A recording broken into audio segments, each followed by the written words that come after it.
Hey guys, welcome back to another episode here of Robocraft, and today we're going to be going through the notes for tomorrow's big patch. I'll be showing you some older game footage I've played and just saved and not ever put out, but the main point of this video is just to go over some of the changes coming in to the Epic Loot patch coming out tomorrow, Thursday, the 28th of 2016. So we'll get right in because there's a lot to cover. There is a new Epic Loot progression system, as you guys might know. This is basically going to be attained by crates being dropped at the end of a match. Depending on how well you do, you'll get a better grade of crate. So the top position will get a protonium crate, and then gold underneath that, or diamond underneath that, then gold, silver, bronze, and rusted crates. The crates have items in there. If you are a premium member, you will end up getting more items, twice as many items as people without premium time. The cost of premium is also going up in the game. So if you have some extra GC now, you might want to jump into the game before the big patch and purchase what you can, as it will be a little bit more expensive in the future. So those are things that we've kind of covered before. So the rarity of things in the crate, of course, is going to depend on how well you do and the level of crate you get. You also get crates every day you log in, and they'll start at rusted and work their way up, so it'll go bronze, silver, gold, diamond, and then protonium and epic, I guess, at the very top. And they just have higher chances of getting cool items in them. Everything that used to be GC only is also available in these crates and available to be forged. So anything that was considered cosmetic before can now be attained in the game by just forging it, or through a good crate drop and a little bit of luck. So there's a little diagram here. I'll go ahead and put it on the screen for you guys so you can check out what that looks like and what you can get for what game mode, and your chances of that. So, alright, let's see here. Let's go ahead and go into the next part. I want to kind of speed through the stuff we've kind of already covered, and the loot crates have already been discussed somewhat. Let's go ahead and go into Recycle and Forge, which is a little bit lower in the patch notes here. The Recycler is a new interface screen that allows you to break down cubes and components that you no longer need into a material called robots, meaning bits of robots. The Forge replaces Cube Depot and allows you to maintain any cubes you want for your robots. Each item may break down into an amount of robots based on its rarity and its CPU. The rarest has the highest CPU item, giving the most robots. Robots will no longer exist, or Robo Points will no longer exist, rather, in Robocraft, and players with existing balances of RP will have that balance converted into robots. When converting your RP balance, all the forge costs with robots, we divide the number by 63, which gave us some nice round numbers for forge costs in the end. So basically, if you had RP, like a million RP, that million is going to be divided by 63, and you'll be given that equivalent in robots. So everything, including the cost of items, is going down by 63. So don't freak out if you get into the game and you have a ton less money than you did before, and it's now robots, because it's worth 63 times as much, each one of those little bits of stuff. So keep that in mind. Forge costs are based on rarity and CPU, so some forge costs will go down relatively to others have gone up. On the whole, more have gone down than have risen, especially when you consider all the previous GC only items that are now available in salvage crates and via the forge. So they're saying some of the bigger weapons, like the plasma guns and stuff like that, those have probably gone down in cost, whereas some of the other weapons, I'm guessing, like the laser wasp, for example, have probably risen in price. So they don't give specifics here. They just say that some have gone up and some have gone down, probably because they don't want everybody rushing in at the last minute and picking up all the things that are going to go up in cost to make that money. But like I said in the previous video, probably the laser wasp and some of the lower end guns will go up in value. Next item says, yes, all cosmetics are now available in salvage crates, and they can also be forged. So I did kind of cover that. We are really happy that the previously pay-for-only items like the speedometer and altimeter are now available free. I'm happy about that too, because I use a speedometer in almost every build that I make. There are certainly special items such as league badges that cannot be forged until you have unlocked them via gaining the league rank, and the dev supporter flags, green and gold, cannot be forged either. Please note that you will not be able to recycle all your inventory. Those cubes required to make the starter robots will always remain. This is to prevent players from accidentally bricking their account. So if you just get pissed one day or you get trolled by somebody and everything gets erased, you'll still at least have something to rebuild your account with. They're not going to let you delete everything or turn it all into robots, I guess.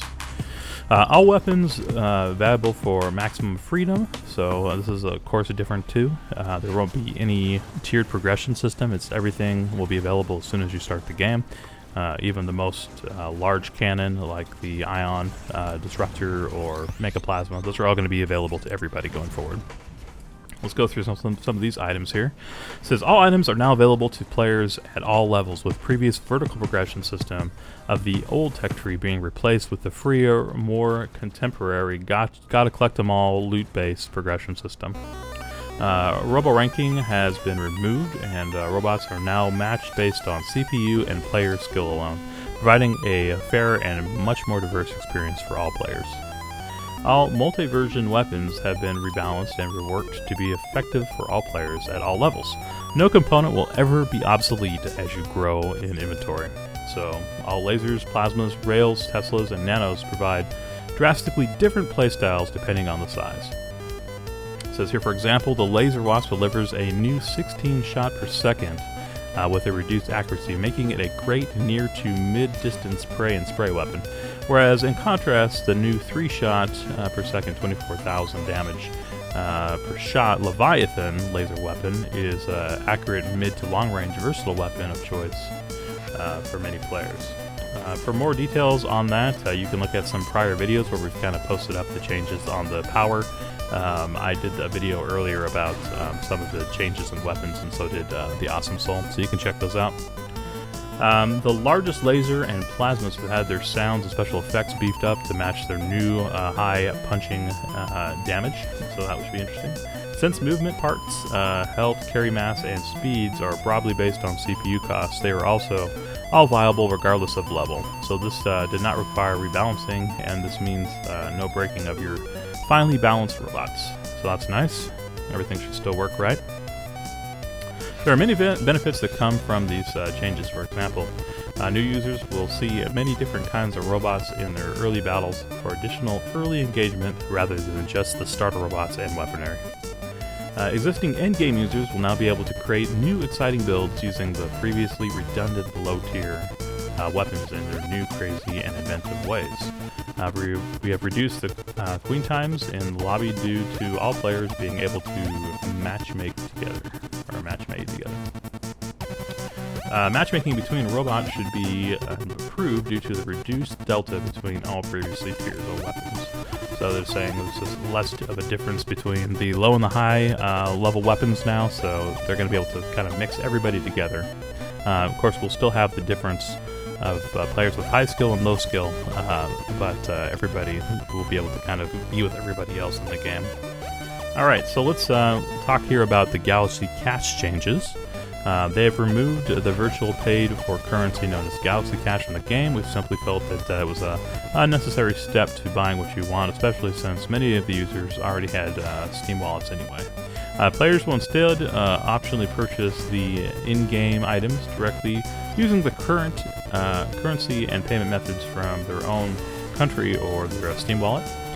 So with the existing Galaxy Cash balances being converted into real money stored in the virtual balance within the game can be spent on a new purchasable item.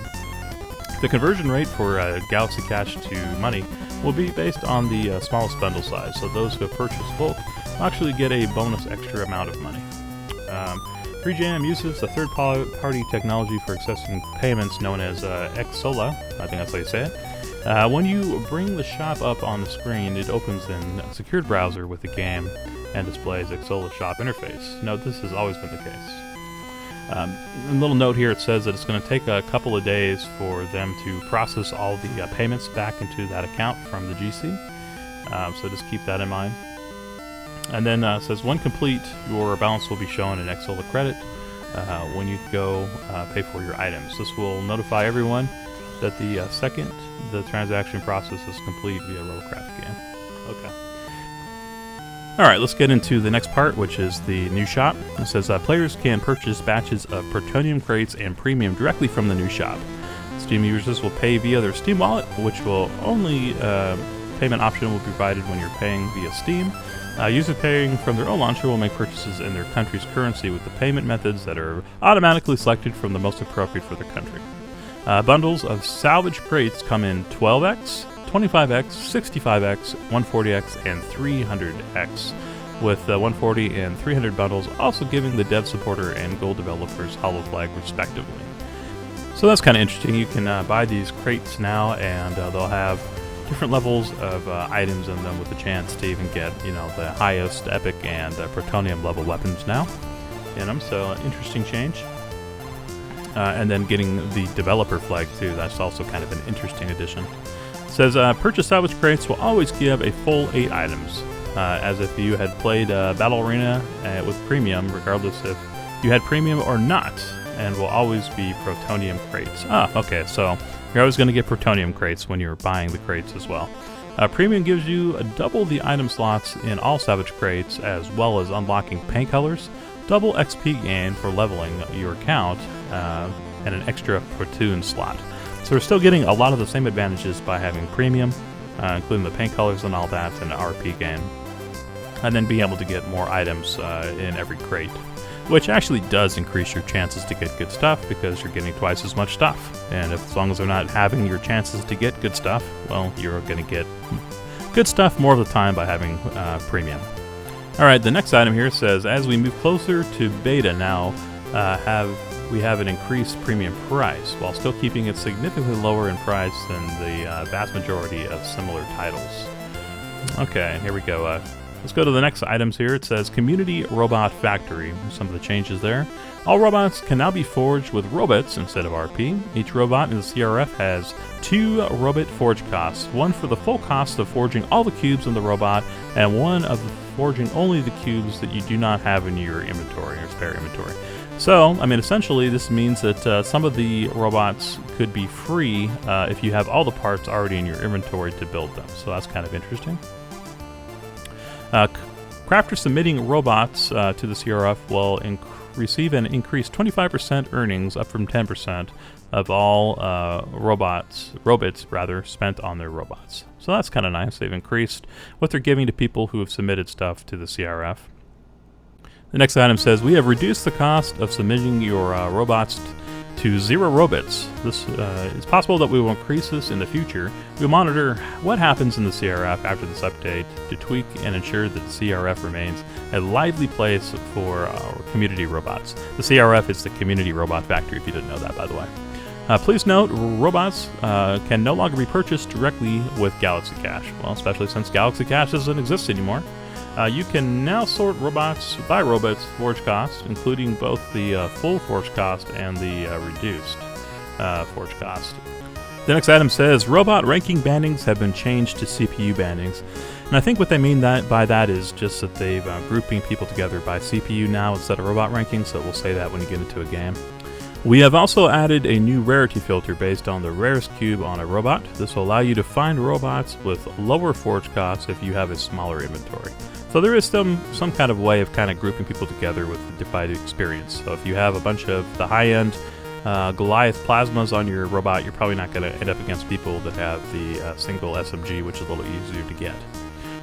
The next item here says, robots with premium colors can now be forged for robots by anyone. You do not need to have premium to own it. So crafters can show robots in their best colors without being penalized with lower sales. So I like that a lot. Basically that just means that if you're putting something up on the new robot shop, you can have it in any of the colors. So if you're a premium owner, you can forge it in the colors you intended it to have, put it up on the shop, and anybody can buy it now. So even if they don't have premium, which I like a lot because there's so many times I had to repaint a robot, strip all the weapons off and stuff like that, just so I could share it with you guys, and now I won't have to do that. So I like that a lot. Next it says, please note premium colors are retained on all forged robots, regardless if the user is premium or not. If you buy and edit the robot, you will not be able to use premium colors if you do not have premium. So if you're editing the robot and adding new cubes to the robot, you're not going to be able to pull those premium colors out, but as long as you're not editing the robot, you can keep it in the premium colors. So there's still kind of an incentive there to use the basic colors, but at least everybody can buy a robot off the RoboShop now, even if the colors are premium. Alright, let's get into other changes. And some of these changes are bigger changes that we haven't really discussed before, so I like some of the stuff in here. So, under other changes, the first item here is time to kill. TTK has increased because all the cubes have had a massive health buff of 25%, except for rudders, aeroflak, Protonium Seekers, and the Ion Distorter. So all the new stuff's pretty much balanced correctly as far as the health goes, but they buffed all the other cubes by 25%. So that's really nice. It's going to make time to kill a little bit longer, and it should be a little bit more action-packed now when you're in a game, I think, instead of just instantly murdering everybody as soon as you get up on them with like an Ion Distorter. So that should be an interesting change for sure. In addition to the 25% health buff mentioned above, all ground movement parts have received an additional significant increase in their health per CPU. The main aim here is to rebalance them, so if they look tough, they are tough. So a lot of the wheels, a lot of the tank tracks, stuff like that, they're going to be also buffed up by 25%, making a lot of the ground movement types more viable. So with the new balance of the game, new users and the less experienced players will have a lower time to kill, and experienced players with the largest robots will have a higher time to kill, with time to kill being the highest at 1750. So the idea here, they say, is that when you're starting the game, builds will matter a little bit less, as you'll have less guns and stuff like that, but your blocks will be a little bit beefier, and when you get into the higher ranking, having more CPU, you'll be able to get those bigger guns and more guns, and so time to kill goes up and builds matter more at the higher levels. So that's at least their philosophy. We'll see if that actually works out.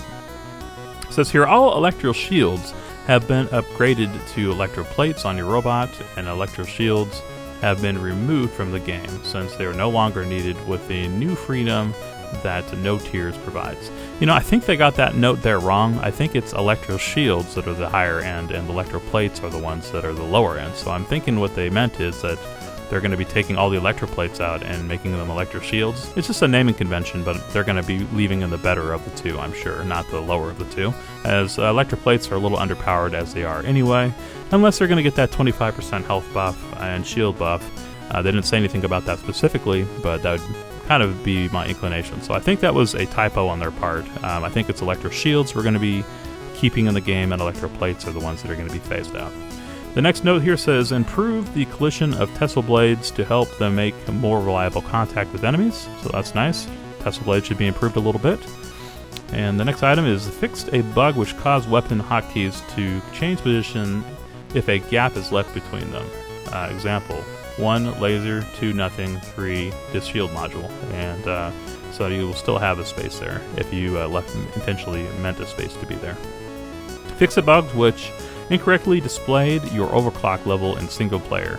Now when you die and return to overclock 1 is correctly displayed in the UI. Change the number which displays how many of the components you have so it is always viable, even when over a white background. So I noticed that before, like if you had a lot of the laser wasps, for example, and you couldn't actually read the number over top of the gun, they're going to make it a little bit easier to see that now. Change some of the textures, which will still showed mark and tears on them from generations past of Robocraft. Here's kind of a big change. It says all heal rates have been reduced to 1 for all cubes and components. So that means that everything in the game is going to heal back just as quick as everything else. So things like electroplates, things like mech legs, or things with especially high CPU should come back a little bit quicker. Do keep in mind though, we are getting a 25% health buff on all those other components, movement parts, and blocks and stuff like that in the game that don't already have a higher amount of hit points. So it could be less of a big change than I think it is, but that should be interesting for sure. And the final note here for our patch coming tomorrow is the entry bar for League will be 1,000 plus CPU. So as long as you have more than 1,000 CPU on your robot, you can get into League games now. So that should be very interesting too, and allow you to get up into work towards your P5 ranking a little bit sooner. So anyway, those are the changes there that are coming out tomorrow, and I am going to be working tomorrow, so that's why I'm kind of bringing you these notes earlier. It should definitely be interesting to see how these crates are going to affect things. I'm not 100% if I love it or not, it'd probably be a little bit more lucrative for free jam, and that's probably one of the reasons they're doing it.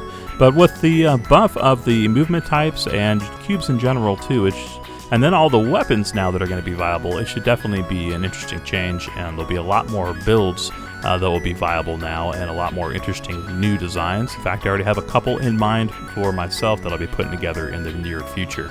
So anyway, guys, thanks so much. If you're new here to the channel, please give me a thumbs up and subscribe here, and also leave a comment down below. Let me know what you think of these changes.